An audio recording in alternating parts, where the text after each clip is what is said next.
Bonjour. Alors forcément, le retour en Ligue 1, on imagine que tu as hâte de découvrir ce championnat et d'y aller, de commencer vraiment dans l'élite. C'est vrai que je suis impatient, on est tous impatients de commencer ce championnat. Là, on va jouer contre des joueurs de haut niveau, on va jouer contre des équipes de haut niveau. Donc on est impatient et surtout excité de pouvoir jouer contre de telles équipes. Ouais. C'est un moyen aussi de jauger son niveau, parce qu'on a vu que l'an dernier vous survoliez la Hein. Ligue 2. Là cette année, la Ligue 1 c'est un autre palier. Est-ce que pour toi justement c'est un moyen de se jauger? C'est vrai que là c'est un autre step. Comme je l'ai dit tout à l'heure, c'est des équipes de haut niveau qu'on va rencontrer. Donc c'est super de pouvoir se jauger, de se mesurer, de voir où on peut aller avec l'équipe et de quelles sont nos vraies capacités. C'est vrai que l'année dernière on a survolé le championnat. Cette année il y aura des équipes bien plus fortes que nous. Donc c'est super, on est excité de pouvoir continuer comme ça. Justement, Bonjour. quels objectifs vous êtes fixés entre vous dans le groupe pour cette saison? C'est vrai que cette saison va être compliquée. Bon, pour commencer, pour un promu, c'est toujours compliqué de rentrer en Ligue 1. Mais on sait qu'on a les capacités de pouvoir se maintenir cette saison. Donc on ne se fait pas de soucis pour ça. Donc pour l'instant, objectif maintien. Maintien. Et toi, personnellement, est-ce que tu as des objectifs chiffrés, de but, de passe D, de temps de jeu, je sais pas, qu'est-ce que tu Et t'es fixé? bien sûr, je suis un joueur offensif. Je me fixe des objectifs chaque saison, sur tous les plans, que ce soit les buts, les passes D, réussir mon nombre de centres, réussir un nombre de duels. Donc bien sûr, j'ai toujours des objectifs et j'en ai, ouais, bien sûr. Bon, on les saura pas. Non, je garde ça pour moi. Il me semble que tu avais joué 2 matchs en Ligue 1 Ouais, déjà avec le TEF, ouais, c'est en 2019. c'est ça. Qu'est-ce qui a changé entre le Nathan de 2019 et le Nathan d'aujourd'hui? Bah, il s'est passé tellement de choses. Je m'en souviens, mon premier match, c'était une titularisation contre Dijon. C'était le dernier match de Ligue 1. Ben, aujourd'hui, en plus, il n'y a pas longtemps, j'ai regardé le match. J'ai vu que j'étais un gosse, j'étais un enfant. C'est-à-dire que dans les duels, j'avais peur, des trucs comme ça. Des trucs aujourd'hui que quand je vois ça, je rigole. Je me dis que si aujourd'hui des choses comme ça m'arrivent, c'est impossible que ça se passe comme ça. Donc du coup, je pense qu'aujourd'hui, je suis prêt pour la Ligue 1. Tu plus un enfant. Je suis plus un enfant. Ouais. Nathan, Maxence, depuis Toulouse. Ouais, bonjour. Je voudrais savoir sur cette saison, Hein, tu as eu des sélections hein, avec les jeunes en bleu, tu hein, as eu cette belle saison avec hein, Toulouse. Toi, sur quel axe tu vas encore travailler, sur quel axe tu peux encore progresser? Selon toi, tu disais que tu hein, avais revu tes hein, matchs, tes premiers matchs, ouais, c'était délicat. hein. Là maintenant, sur quoi tu vas travailler?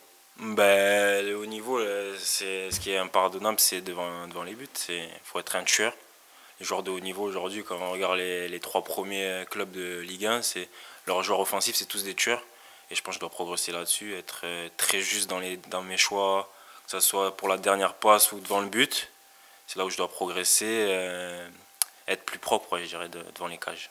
Tu es un joueur de caractère, Ouais. j'imagine que tu n'as aucune peur à l'idée d'affronter les Marquinhos, etc. Ça aucune peur. Non, Comment jamais de la vie. Je suis un joueur de foot, c'est des joueurs comme moi, ils ont des pieds comme moi.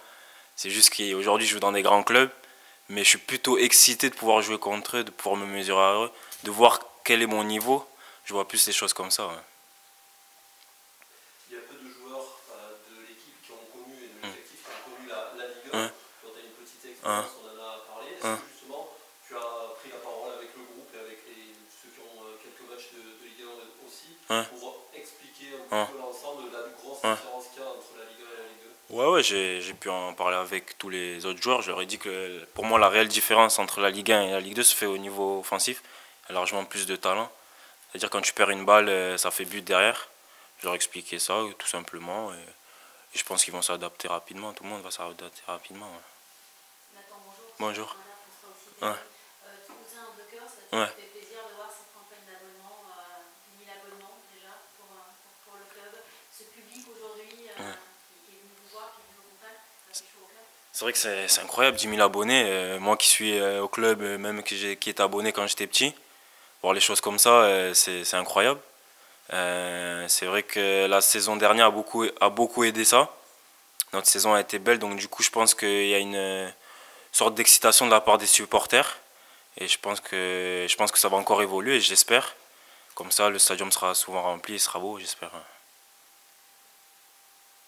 Sur cette préparation là, du match amical, Hum. est-ce que tu es satisfait de ta préparation? Tu te sens en forme aujourd'hui à 100%? Ouais, je suis satisfait. Je pense que je peux toujours faire mieux, bien sûr. Comme tous les joueurs, je pense qu'on peut faire mieux, bien sûr. Mais je suis assez satisfait de ma préparation et je pense on est prêt pour ce week-end. Ouais. Justement, Nice, quel regard tu portes sur cette équipe? Ouais. Je crois que tu connais quelques joueurs Ouais, de beaucoup. l'équipe Ouais. ce soir. Hein. Je connais les anciens Toulousains, que ce soit Andy et Jean-Claire. Je connais les internationaux qui sont avec moi. Donc ouais, c'est une belle équipe avec beaucoup de potentiel. Donc ça va être un match compliqué, bien sûr, on s'attend. Mais ça va être une réelle partie de plaisir, je pense. Ouais, on va prendre du plaisir, je pense. Les internationaux, justement, Ouais. de l'équipe de France, Ouais. les Niçois, tu en as parlé un petit peu avec eux de ce match? Non, pas encore. Je les verrai avant le match. Mais on n'a pas encore discuté. Ouais. Pas encore discuté avec eux. Nathan, après la belle saison dernière, Ouais. tu es forcément un joueur sollicité. Ouais. C'est qu'on est en pleine période de mercato. Ouais. Est-ce que toi, Ouais. ça t'est venu à l'esprit de quitter ton club de cœur? Est-ce qu'au contraire, tu as envie de faire cette saison en Ouais. Ligue 1? Ou est-ce qu'il y a encore des chances de te voir partir d'ici la fin du mois d'août? Bon, aujourd'hui, je suis vraiment focus sur le match de dimanche. Je suis focus sur ce qui va arriver avec Toulouse. Je reste focus vraiment là sur le match de dimanche. Ouais. Je dirais les choses comme ça. On parlait un peu de l'équipe de France. Est-ce que Ouais. ça fait aussi partie de tes objectifs cette saison de t'imposer avec des espoirs plus haut? Oui, bien sûr, ça va passer par mes performances sur le terrain, bien sûr. Surtout qu'il y a l'Euro à la fin de cette saison. Donc du coup, ça va passer par mes performances et bien sûr, c'est un objectif de m'imposer, de pouvoir continuer à rester avec cette sélection. Ouais.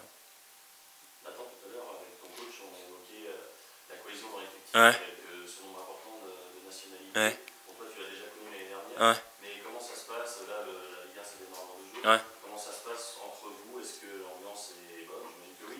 Ouais. Mais comment ça se passe pour avoir cette cohésion au jour le jour? C'est vrai qu'on a la chance d'avoir beaucoup de nationalités. Moi, je vois ça comme une chance puisque aujourd'hui, je travaille mon anglais, donc c'est super.